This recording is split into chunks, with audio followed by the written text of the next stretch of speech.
Hey everyone, Mike here, and today we're taking a look at the ASUS VivoBook S200, also known as the ASUS VivoBook X202 in the US. This is ASUS's new 11.6-inch affordable mini laptop, starting at around $550 and running Windows 8.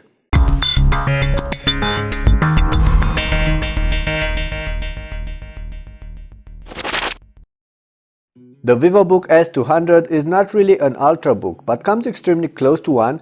That's because its nearly 22mm thick case is a tiny bit outside Intel's requirements for an ultrabook. Still, this is a compact and good-looking portable laptop that only weighs about 1.4 kilos.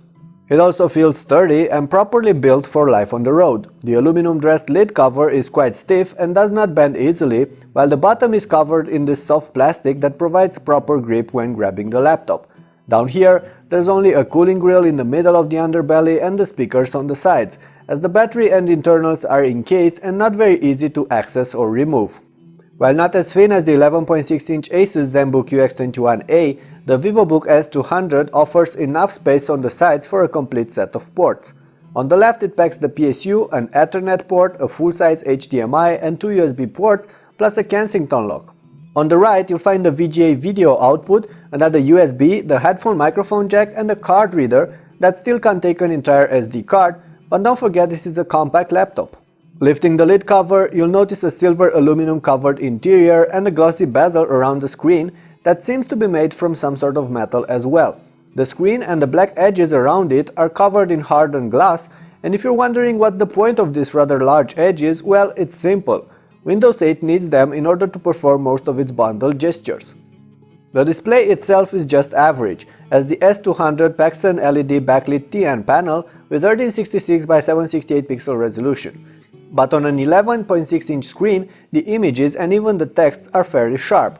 Yes, the viewing angles aren't impressive, and yes, the glossy coating is going to be a pain when using the laptop outside, but as long as you'll keep the S200 mostly indoors, you'll be fine with its screen.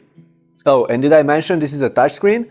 Well, it is, as most Windows 8 laptops are going to pack one, but it's not convertible or swivelable or anything like this. No, the S200 is just a regular laptop, but with a touchscreen that you can use with your fingers or with a stylus. The black chiclet keyboard and the white trackpad are actually quite good. The keyboard is not backlit, but the keys are firm and offer proper feedback, thus typing on the S200 is an overall pleasant experience. The trackpad is accurate and responsive most of the time, plus it works fine with the gestures added by Windows 8. However, it tends to miss fast and gentle taps more often than you'd like, which can get a bit annoying. All in all, the Asus VivoBook S200 offers the looks and the overall quality you'd expect from ultrabooks, but for almost half the cost. That's why I'm pretty sure many of you will love it. But let's dig a little deeper before drawing conclusions. Asus plans to offer the S200 in a bunch of hardware configurations. Our tested unit comes with an Intel IvyBridge Core i3-3217U processor, integrated Intel HD graphics, 4GB of RAM and a 500GB hard drive plus Windows 8. Overall, the laptop felt snappy while performing daily tasks, either in Metro or in desktop mode.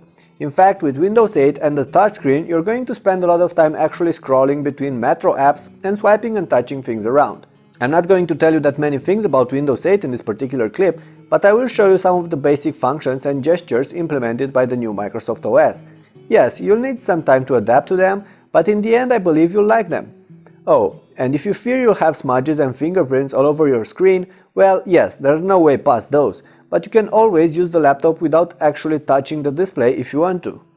With Windows 8 you get two sets of apps. The regular ones you already use from your old Windows computers, that you install and use in desktop mode, but also the touch-friendly Metro apps available from the Windows Store. Right now there aren't many, but the guys at Microsoft are working on improving their ecosystem. In the end, the ASUS VivoBook S200 we tested here can deal just fine with your daily activities like browsing, editing documents and presentations, watching movies, listening to music and so on.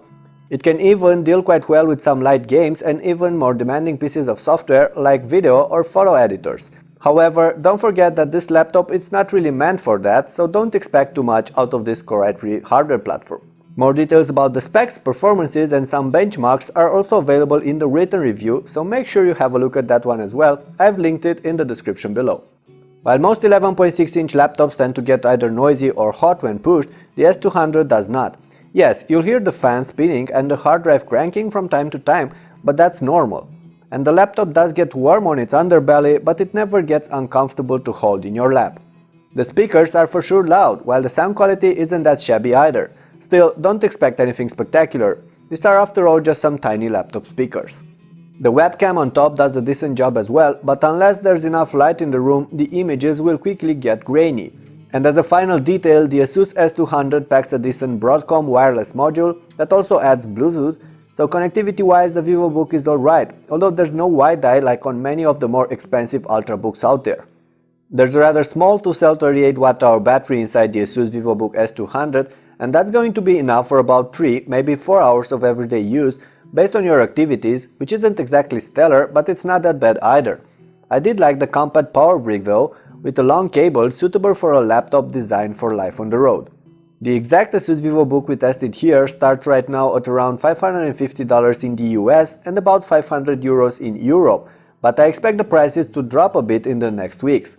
A slightly cheaper version is also going to be available, packing an Intel Celeron processor for about $500 to $100 less. But I wouldn't go for it unless I'm on a really tight budget, as it's going to be quite slow. All in all, the ASUS VivoBook S200, or the VivoBook X202 as you might know it in your country, is definitely a laptop you should consider. It packs the looks and the build quality of an ultrabook alongside a touchscreen, plus offers decent performances and alright battery life, all for around $500. And yes, you can get other good laptops for the same kind of money, but if you want something light and highly portable that can still deal fine with your everyday requirements, you're not going to find many other laptops that can stand next to this ASUS. And this pretty much sums up our video review for the ASUS VivoBook S200. Don't forget to check the written review as well for some extra details. I've linked it in the description below. Thank you for watching, and I'll catch you guys later. But in the meantime, I'd like to know what you guys think about the VivoBook S200 and whether you find it a good buy or not, so please leave your replies below. Bye!